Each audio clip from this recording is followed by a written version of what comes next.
So here's my Hollywood smile.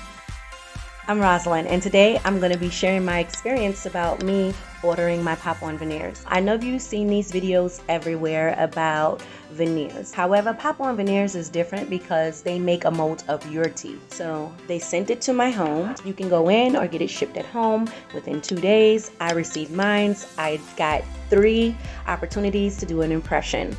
I botched all 3 of them, but they were so great. They just sent me out a brand new one in less than 24 hours and I got it right. I'm low in vitamin D and K, so I lost that silky shine, and I also have a missing tooth over here that makes me feel a little uncomfortable. However, Pop On Veneers filled in that tooth for me. It takes some getting used to. They told you to sing in the shower because you'll have a bit of a list, but it's worth it. So here's my Hollywood smile.